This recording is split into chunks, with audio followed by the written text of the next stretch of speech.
Kunja Bihari. Jaya Radha Madhava Kunja Bihari. Jaya Radha Madhava Kunja Bihari. Gopi Jana Vallabha Girivardhari. Gopi Jana Vallabha Girivardhari. Jaya Gopi Jana Vallabha Girivardhari. Gopi Jana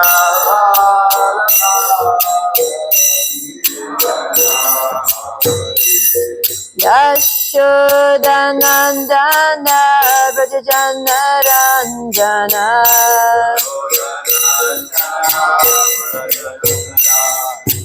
Yashodanandana Vrajajana Ranjana.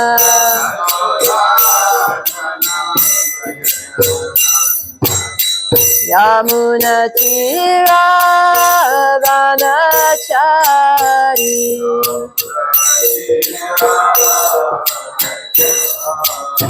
Yamuna Tira Vanachari.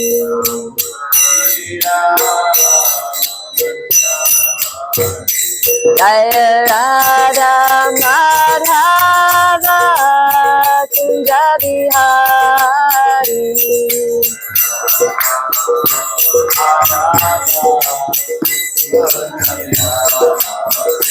Jaya Radha Madhava Kunja Bihari.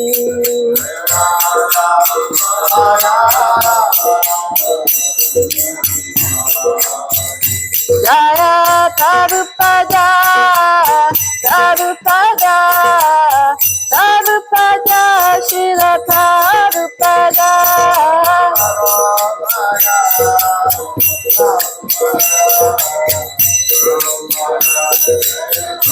Jaya Jaya Prabhupada, Prabhupada, Prabhupada, Jaya Prabhupada.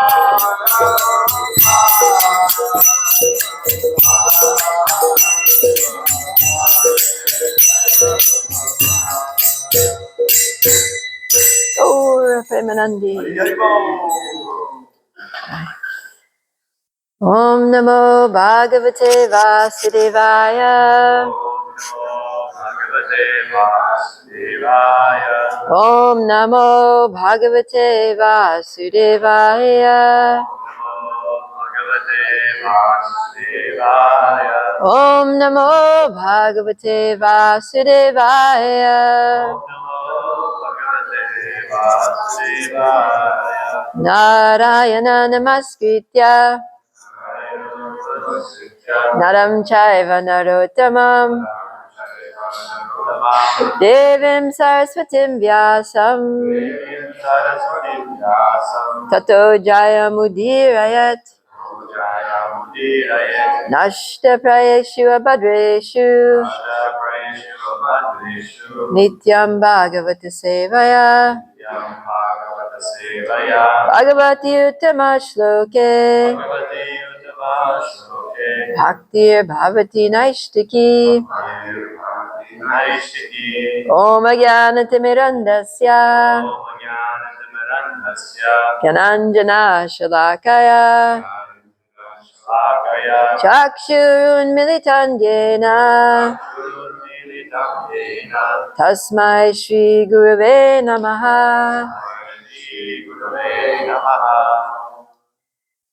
So welcome everyone to this morning's Srimad Bhagavatam class. Nice to have Nrsimha Prabhu back in action after recovering from the jaws of death. So today we're reading from Canto 6, Chapter 12. We're going to finish Chapter 12, which is, and the title is Vritrasura's Glorious Death. So the completion of this chapter is that Vritrasura is going to actually die, finally. He's going to die his glorious death, and we're going to see the context for that. So we'll start at text 23 and go through to text 35, and we'll read the purport there at 35. So, got mics? Go ahead. Sri Shukadeva Goswami said, Dhritarashtra and King Indra spoke about devotional service, even on the battlefield. Then, as a matter of duty, they again began fighting. My dear king, both of them were great fighters, equally powerful. This seems to be a thing, speaking about devotional service on battlefields. Well, Maharaj Parikshit, Vritrasura was completely able to subdue his enemy. His iron club whirled it around, aimed it at Indra, and then threw it at him with his left hand.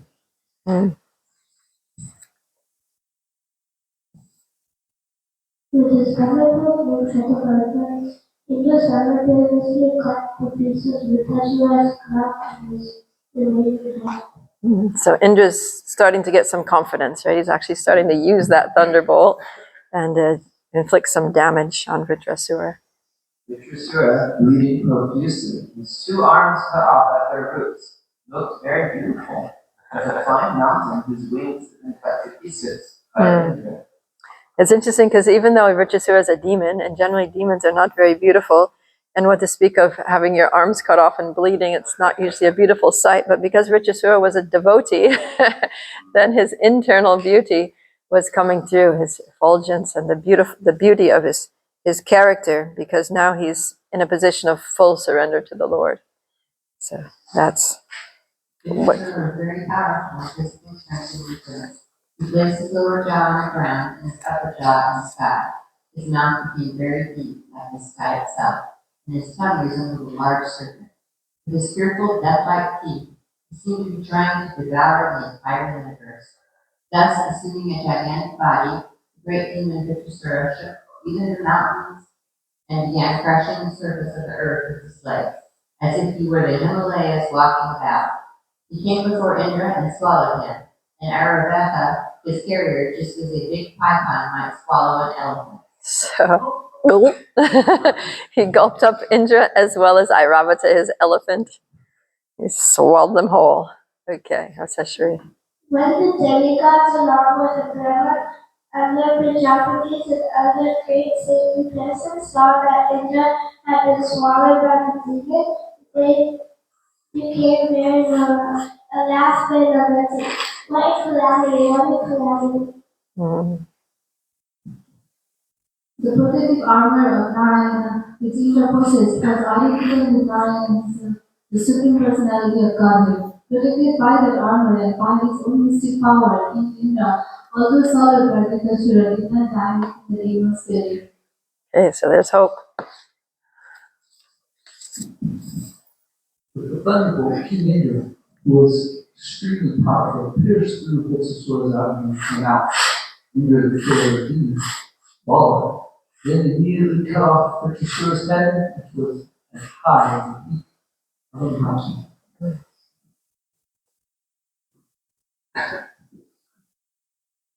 Although the thunderbolt rolled around Vritrasura's neck with great speed, separating his head from his body, took one complete year, 360 days. The time in which the sun, moon, and other luminaries complete the northern and southern journey. Then at the suitable time for Vritrasura to be killed, his head fell to the ground. Took a whole year to get through his thick neck. When Vritrasura was killed, the Gandharvas and Siddhas in the heavenly planets kept up growing in jubilation. With great hymns they celebrated the deaths of Indra, the killer of Vritrasura, praising Indra and showering praise upon him with great pleasure. O King Parikshit, it's a Dura, the living spark that came forth from Vritrasura's body and returned home back to God. While all the demigods were gone, he entered the transcendental world to become an associate of Lord Sankarshan. Jai. So that's the last verse of this chapter. We'll go back and recite the Sanskrit for that one. Text 35.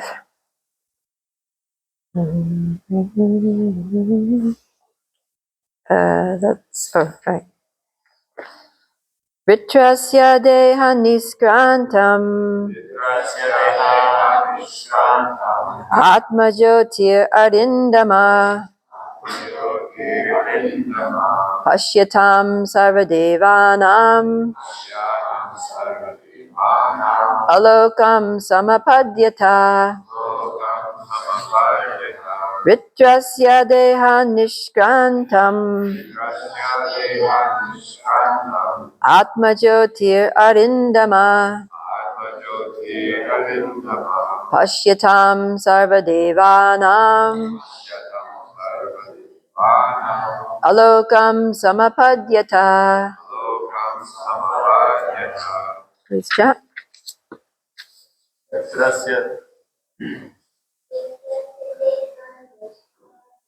Vitrasya deha niskrantam Atma Jyotir Arindama Pashyatam Sarvadevanam Alokam Samapadyata. Vitrasya deha nishkrantam Vitrasya deha nishkrantam Atma Jyotir Arindama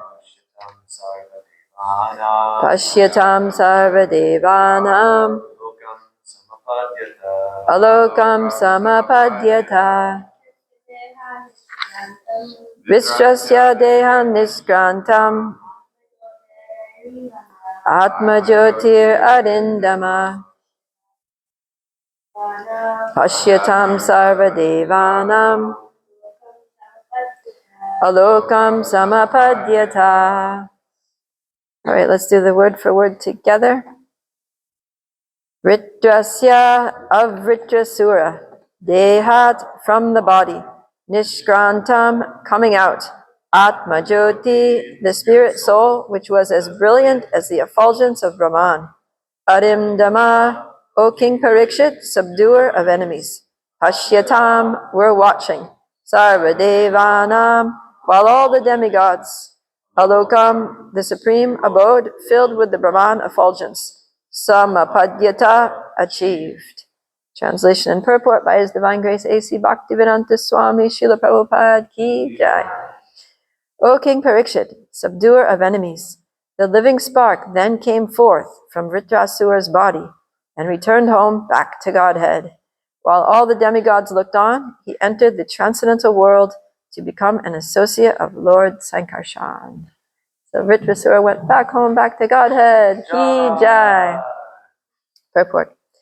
Srila Vishwanath Chakravarti Thakur explains that Indra, not Vritrasura, was actually killed. He says that when Vritrasura swallowed King Indra and his carrier, the elephant, he thought, "Now I have killed Indra, and therefore there is no more need of fighting. Now let me return home back to Godhead." Thus he stopped all his bodily activities and became situated in trance. Taking advantage of the silence of Vritrasura's body, Indra pierced the demon's abdomen, and because of Vritrasura's trance, Indra was able to come out. Now Vritrasura was in yoga samadhi, and therefore, although King Indra wanted to cut his throat, the demon's neck was so stiff that Indra's thunderbolt took 360 days to cut it to pieces. Actually, it was the body left by Vritrasura that was cut to pieces by Indra. Vritrasura himself was not killed. In his original consciousness, Vritrasura returned home back to Godhead to become an associate of Lord Sankarshan. Here the word Alokam means the transcendental world Vaikuntha, where Sankarshan eternally resides. Thus end the Bhaktivedanta purports of the 6th canto, 12th chapter of Srimad Bhagavatam entitled Vritrasura's Glorious Death. All right. So, so this is very interesting because there's this battle that's been going on throughout this chapter, and we're hearing that Indra got this weapon made by the bones of the Dichi Muni that was capable of killing Vritrasura. But now we're learning that actually when it came time for killing Vritrasura, Indra didn't actually kill Vritrasura, that Vritrasura left his body by his own sweet will. So this is actually the prerogative of a pure devotee, that a pure devotee can leave the body at will.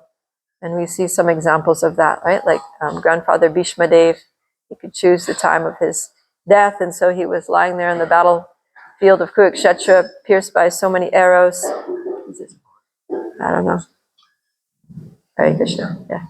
Pierced by arrows, and it wasn't until the time was right that he decided to actually leave.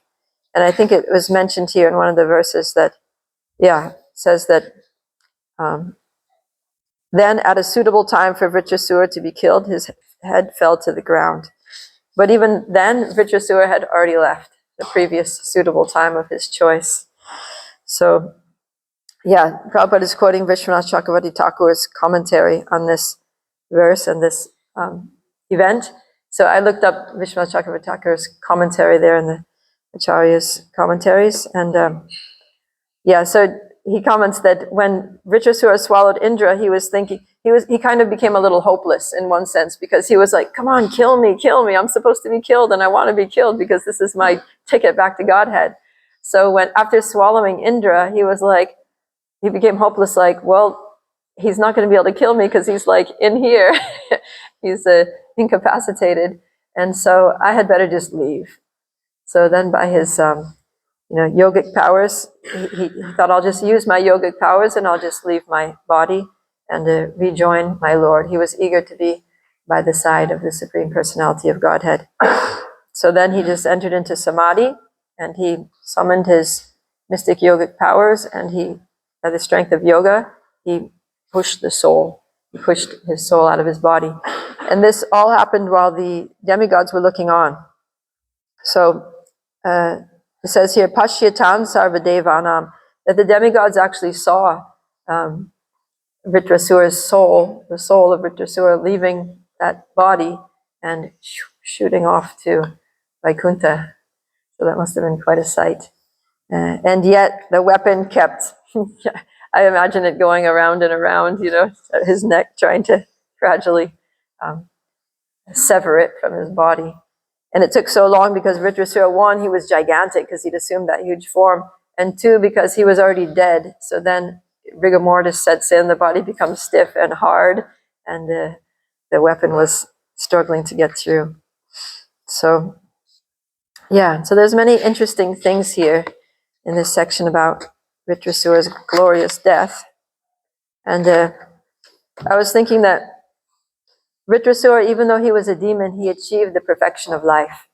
And if we go back to the very beginning of Srimad Bhagavatam in the first canto, where Parikshit Maharaj has been cursed to die, and he's thinking, what is a glorious death? Because everybody wants to die a glorious death, especially a person who's lived a glorious life, right? Like Maharaj Parikshit, he was a king, he was a devotee, he was so glorious, and he's thinking, now I need to die, and I want to die a glorious death.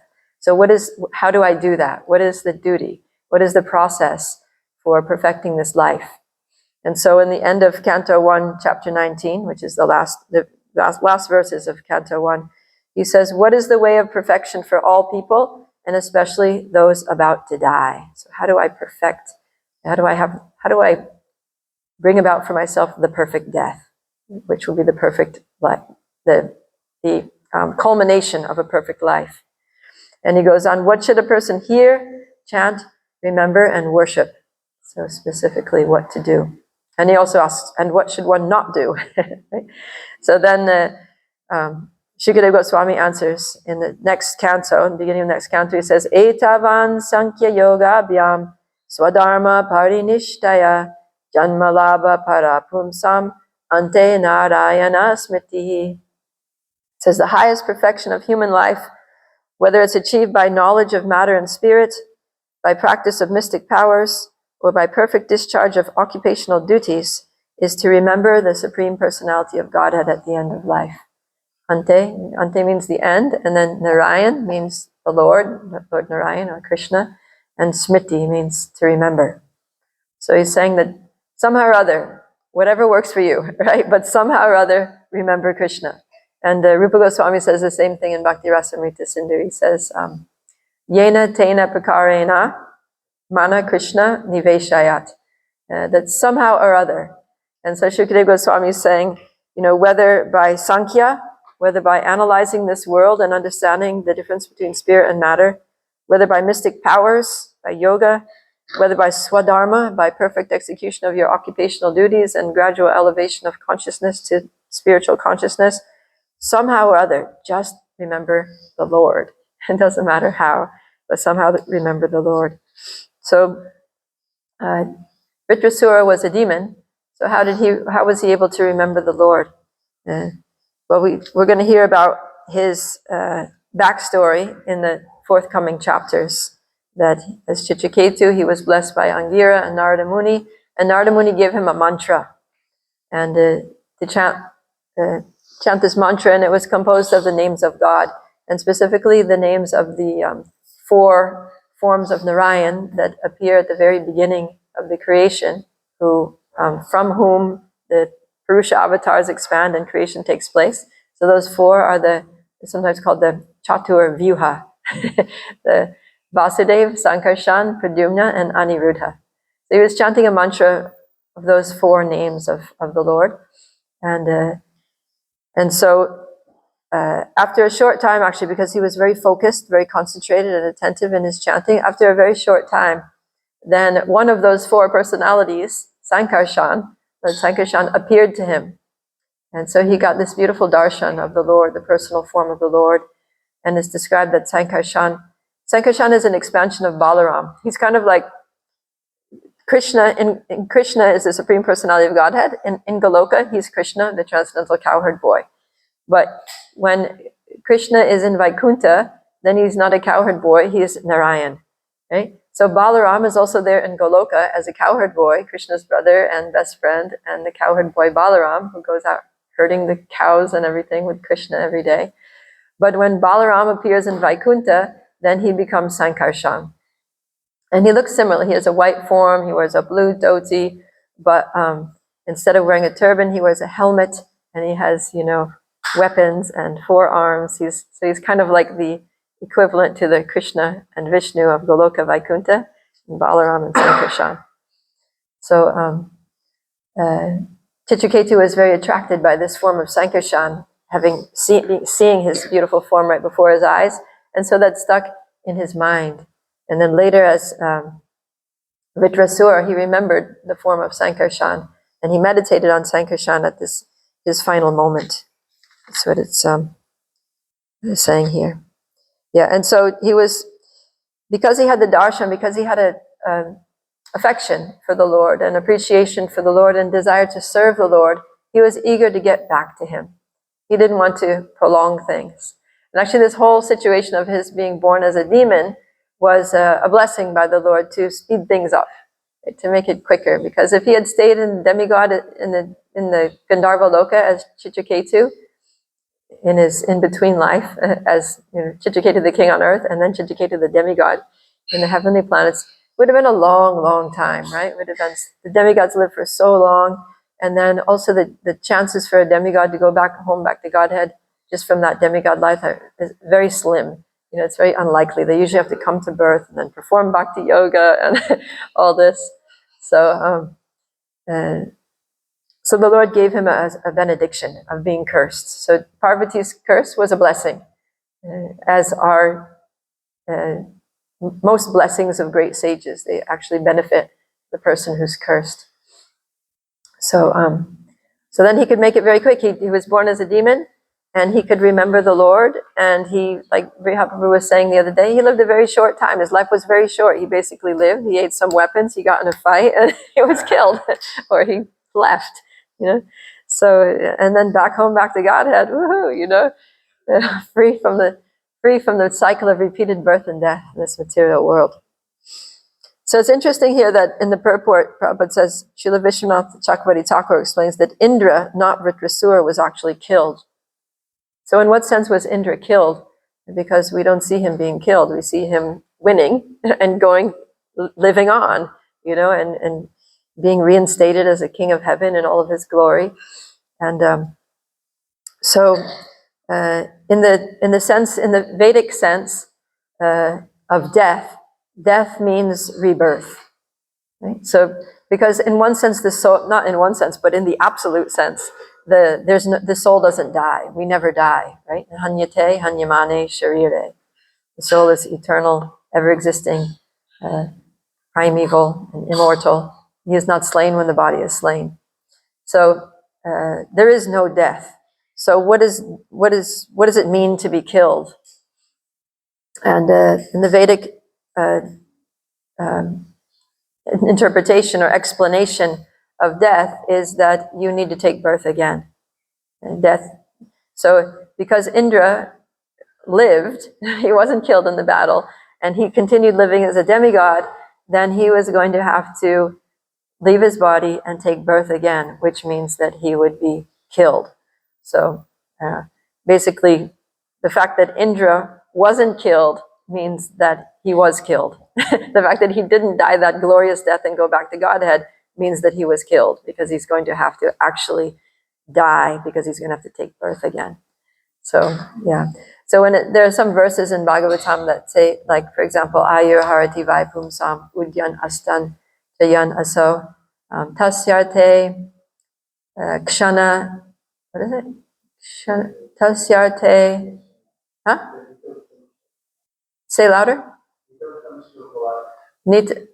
Tasyart, yeah, the last line is Uttama Shloka Vartaya, but the middle line is Tasyarte Yat Shana Nita, yeah. Uttama Shloka Vartaya says that as the rising, with every rising and setting of the sun, the duration of life of everyone is diminished, except for those who are always engaged in hearing the topics of the Lord. So what does that mean, right? How is it that the sun, the passing of the days and nights, is not decreasing the span of life of a devotee, of someone who's always hearing about Krishna? Because a person who's always hearing about Krishna is not going to die. Right? Why? Because they're going to go back home, back to Godhead. Whereas anybody else is going to have to take birth again, which means that their duration of life is diminishing, because they're going to have to die. So this is kind of the Vedic concept of death, that death means that you're going to have to take birth again. And if you don't have to take birth again, then you don't have to die. So this, in this sense, that Indra is killed and Vritrasura is not killed, although it looks like the other way around. So it's very interesting perspective on these things.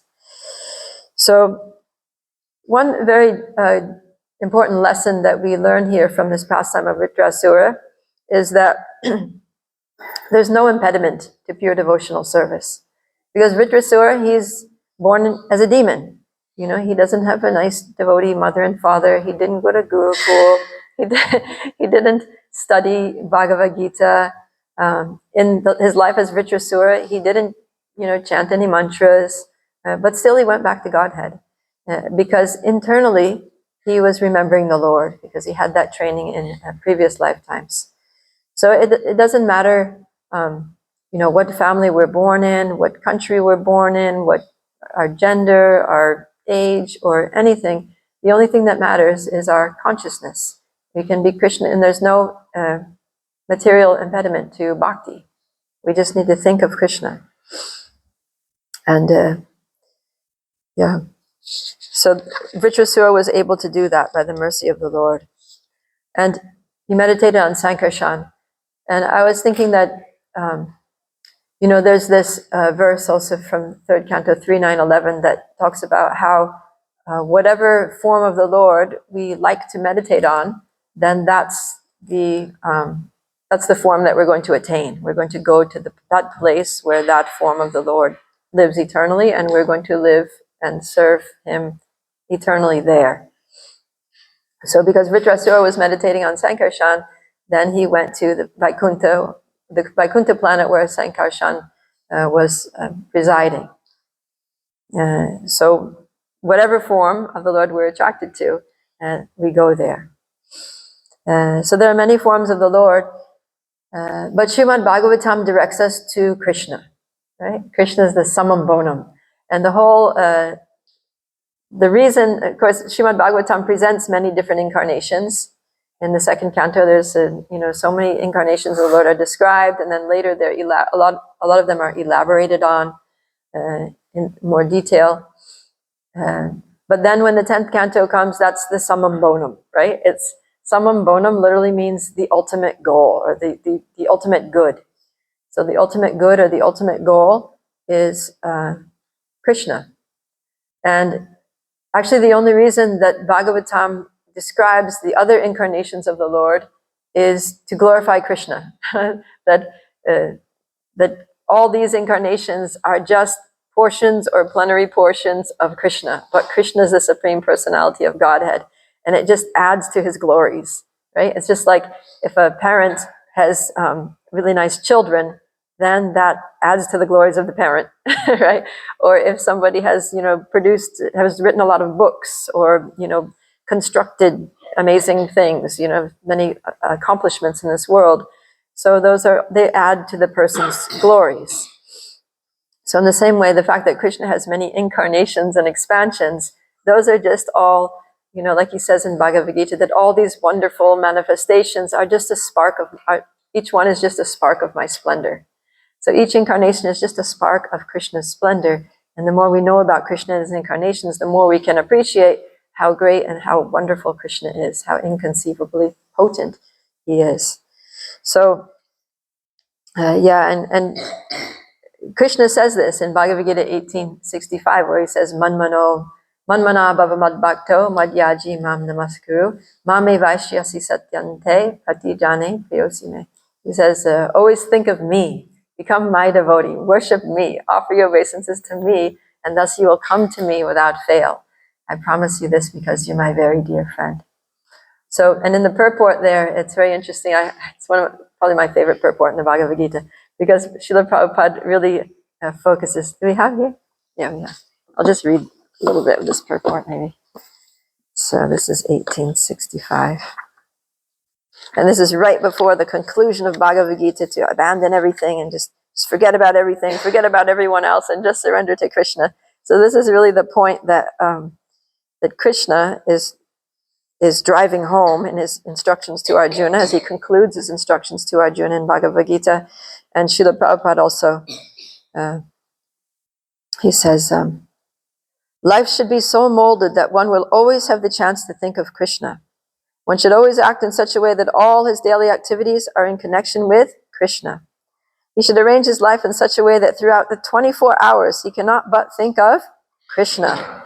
And the Lord's promise is that anyone who is in such pure Krishna consciousness will certainly return to the abode of Krishna, where he will be engaged in the association of Krishna face to face. The most confidential part of knowledge is spoken to Arjuna because he is a dear friend of Krishna. Everyone who follows the path can become a dear friend to Krishna and obtain the same perfection of Arjuna. These words stress that one should concentrate his mind upon Krishna, the very form with two hands, carrying a flute, that bluish boy with a beautiful face and peacock feather in his hair. There are descriptions of Krishna found in the Brahma Samhita and other literatures. One should fix his mind on this original form of Godhead, Krishna. One should not even divert his mind. One should not even divert his attention to other forms of the Lord. The Lord has multi-forms as Vishnu, Narayan, Rama, Varaha, etc. But a devotee should concentrate his mind on the form that was present before Arjuna. Concentration of the mind on the form of Krishna constitutes the most confidential part of knowledge, and this is disclosed to Arjuna because Arjuna is the most dear friend of Krishna's.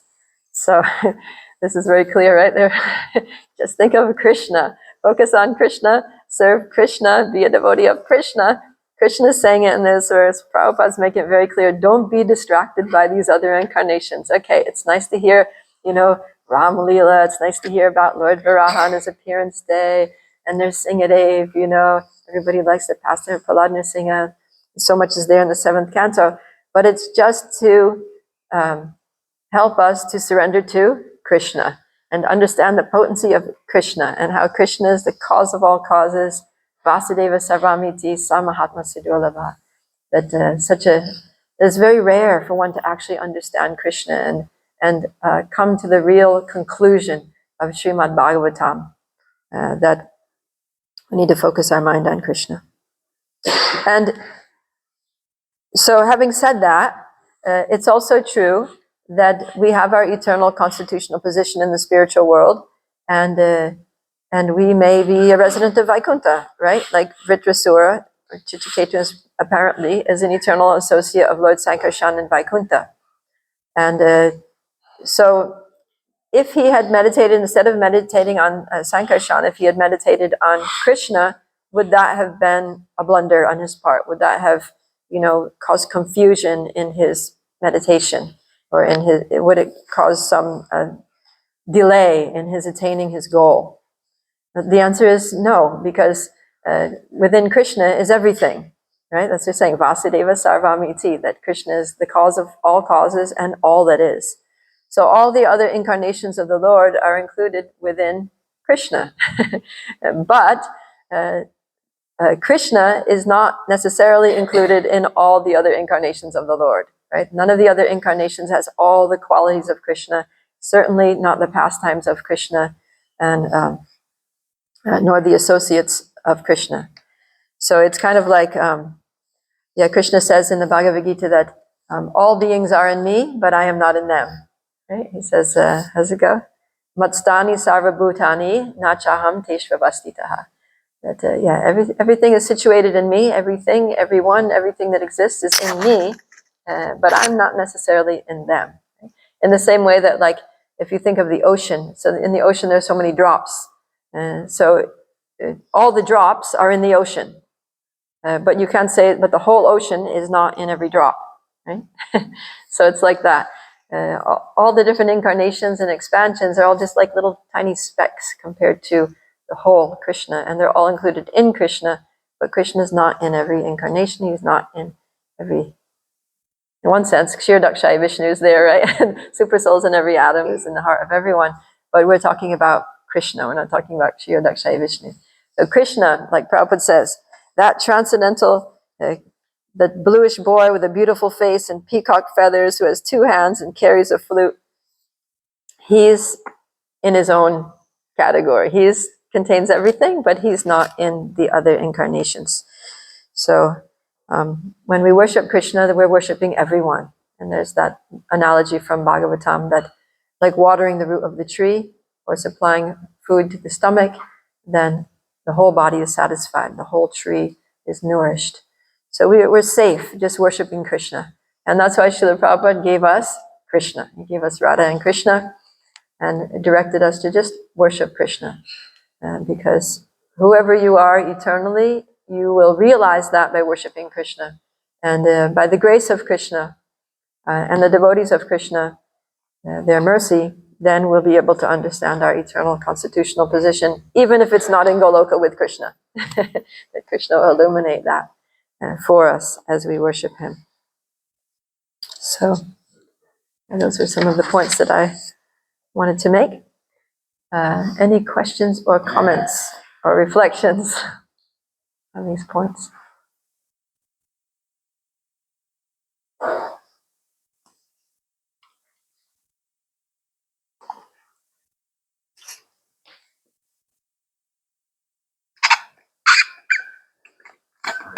I'm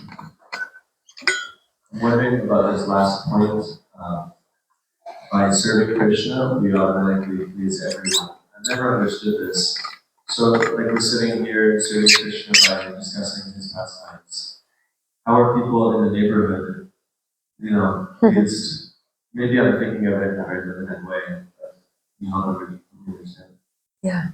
I mean, they may not know that they're pleased, but they're actually being benefited, right? Everyone in the neighborhood, everyone in the world, everyone in the universe is getting spiritual benefit by us sitting here hearing Srimad Bhagavatam, right?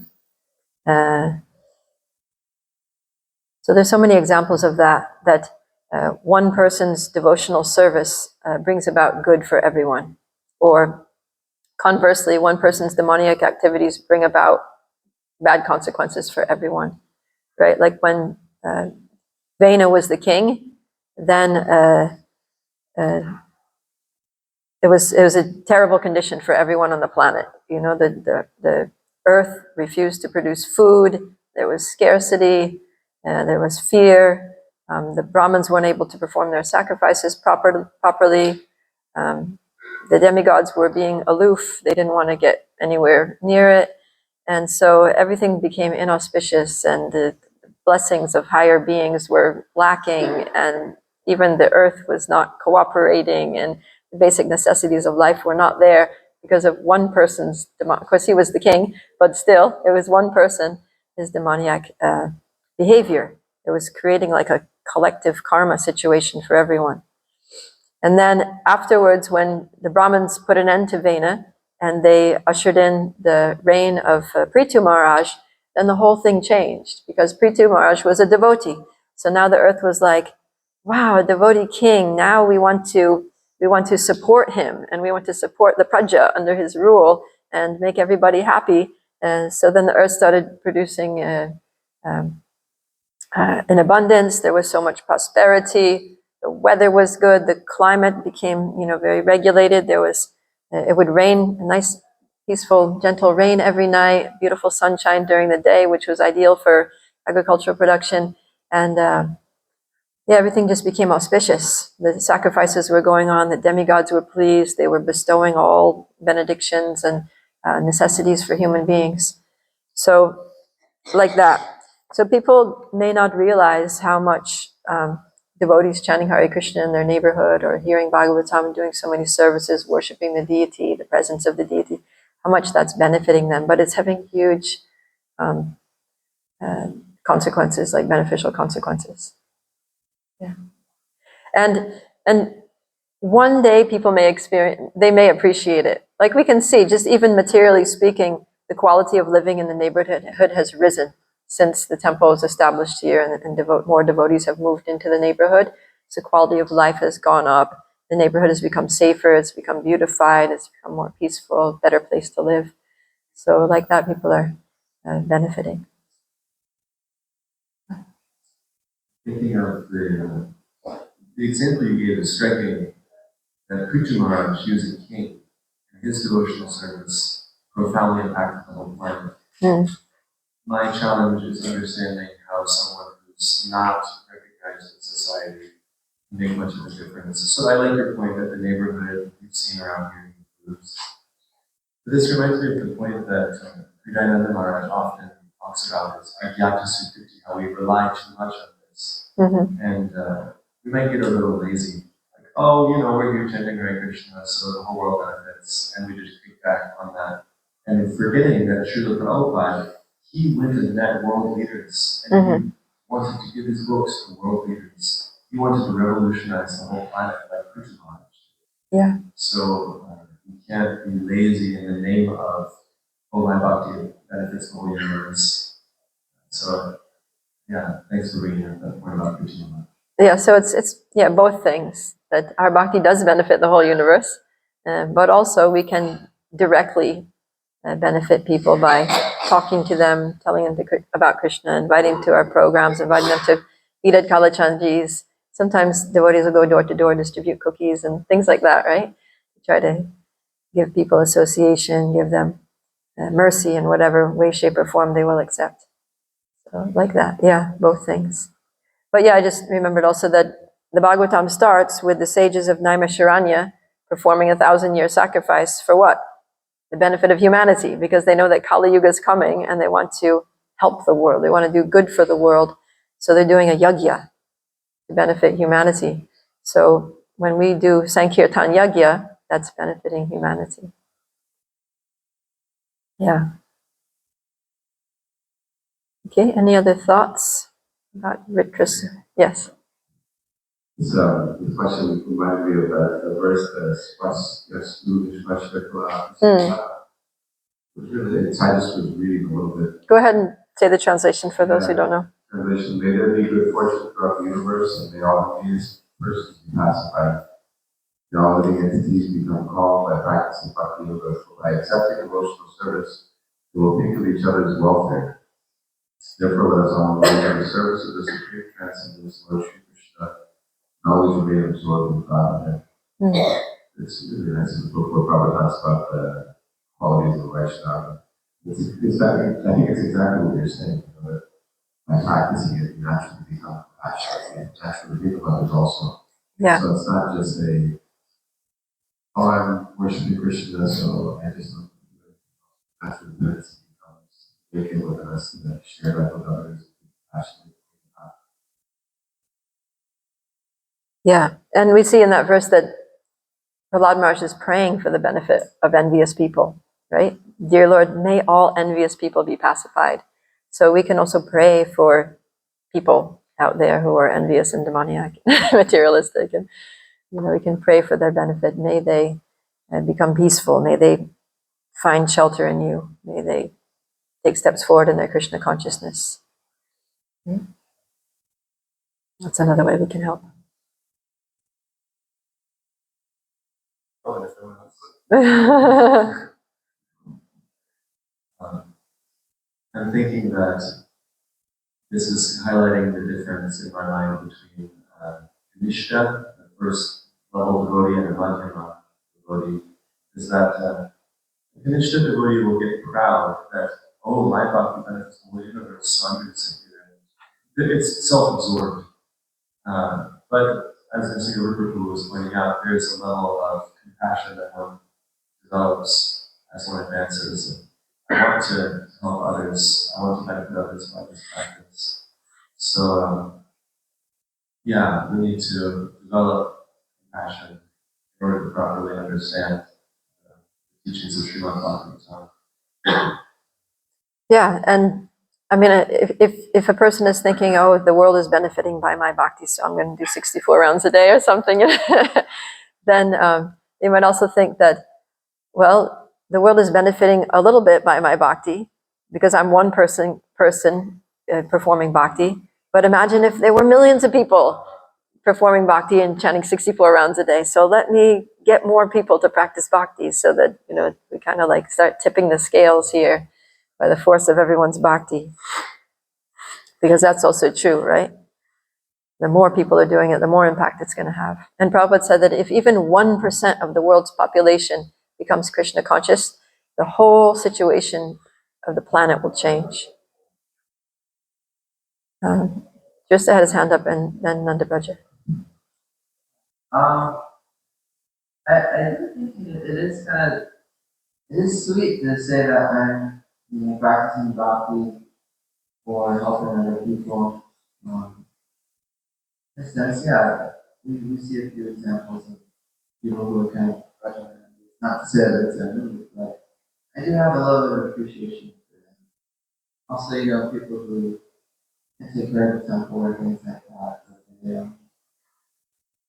Krishna can send people to the devotee.